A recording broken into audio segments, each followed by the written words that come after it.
सोचिए, आप शादी करते हैं, पत्नी के साथ घर बसाते हैं, लेकिन कुछ साल बाद वही पत्नी आपको मरा हुआ घोषित कर देती है ताकि आपकी जमीन और पैसों का वो खुद इस्तेमाल कर सके।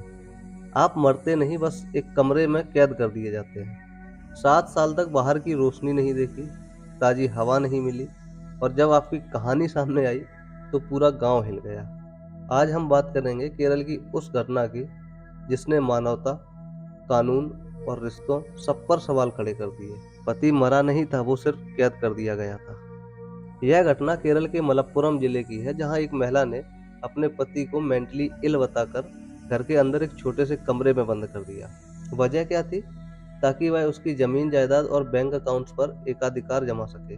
और सबसे हैरान करने वाली बात, पूरे 7 साल तक ना तो किसी ने उस आदमी को देखा और ना ही उसके बारे में कोई जानकारी मांगी गई। महिला ने अपने पति के गायब होने पर जो सफाई दी वो कुछ ऐसी थी। उस महिला ने कहा कि उसका पति मानसिक रूप से बीमार है, उसे इलाज की जरूरत है, इसलिए मैंने उसे किसी से मिलने नहीं दिया।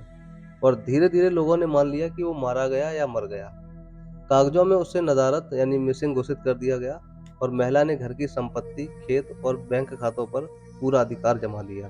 2023 में एक दिन पड़ोसियों ने पुलिस को फोन किया क्योंकि घर से बदबू आ रही थी। जब पुलिस ने आकर तलाशी ली तो घर के पिछले हिस्से में एक छोटा सा कमरा मिला जिसमें एक अधेड़ उम्र का आदमी असहाय हालत में पड़ा था। उसका शरीर कमजोर, हड्डियां उभर चुकी थी, दाढ़ी मूछें बढ़ी हुई थी और वो इंसानों से ठीक से बात भी नहीं कर पा रहा था। जांच में पता चला वो महिला का ही पति था जो जिंदा था। जैसे ही यह खुलासा हुआ, पुलिस ने महिला को हिरासत में लिया और सेक्शन 342 के तहत केस दर्ज कर लिया। अब महिला के खिलाफ केस ये है कि उसने जानबूझकर अपने पति को बंदी बनाकर रखा, उसे मानसिक रूप से अस्थिर कहकर धोखाधड़ी की और उसकी संपत्ति पर अवैध कब्जा कर लिया। पुलिस को संदेह है कि इसमें उसके बेटे और ससुराल वालों की भी मिलीभगत हो सकती है। अब सवाल उठता है, क्या वो आदमी वाकई मानसिक रूप से बीमार था?